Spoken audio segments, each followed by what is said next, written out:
இதை பாரு மனோஜ், உலகத்துல யாருமே நிரந்தரமா வாழ போறது கிடையாது. பிறப்புன்னு ஒண்ணு இருக்கும், இறப்புன்னு ஒண்ணு இருக்கும். அது எப்ப நடக்குன்னு யாருக்கு தெரியாது. ஏன்னா இங்க வந்தாலே சாமியார் பொம்பளை, அவளோட முடிவு அவளுக்கே தெரியாது. அது எனக்கு நல்லா தெரியும்பா. என் கண்ணில் மட்டும் திரும்ப நம்ம என்னைக்கு மாட்டுதோ அன்னைக்கு தான் அதுக்கு முடிவு. ஏங்க நீங்க நம்பாம இருக்கலாம், எனக்கு அப்படி எல்லாம் இல்லைங்க. நான் சுமங்கலியா போகணும்னு நினைக்கிறேன்.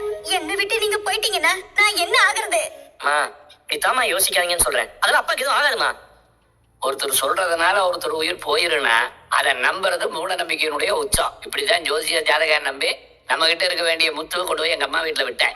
நம்ம முத்து நம்ம கிட்ட வளராமையே போயிட்டான். அன்னைக்கு இதே மாதிரிதான் ஒரு காரணத்தை சொன்னேன். அதுக்கப்புறம் முத்துவோட வாழ்க்கையில என்னென்னமோ நடந்துருச்சு. அதுக்கு காரணம் உன்னுடைய பயம். ஏன் நான் சொல்றது உங்களுக்கு எதுவுமே புரிய மாட்டேங்குது? ஏதாவது தப்பு நடந்துட்டா நானும் உயிரோட இருக்க மாட்டேன். எல்லாரையும் கொண்டுட்டு இந்த மாதிரி நீங்க சந்தோஷமா இருக்கட்டும். அவ பயத்துல உளர்றா. உளரலைங்க, என் தாலியை காப்பாத்திக்கணும்னு பாக்குறேன். இவன் இங்க இருந்தானா என்ன சுமங்கலியே இருக்க விட மாட்டா. இவன் இந்த வீட்டை விட்டு போகணும். அவனை வெளியே அனுப்புற வழியை பாருங்க. மாஸ்டர் என்ன சொல்றீங்க? என்ன ஆச்சு? அந்த சாமியார் மாவன் தாங்க என் தலைமை இடையே இறக்கிட்டு போயிட்டாங்க. என்ன சொல்றீங்க மாஸ்டர்? போக்கிட்டு இருந்த வீட்டுல இருந்தா என் தாலிக்கு ஆபத்துன்னு சொல்லிட்டாங்க. நம்ம நினைச்ச மாதிரி இவளுக்குள்ள பயம் வந்துருச்சு.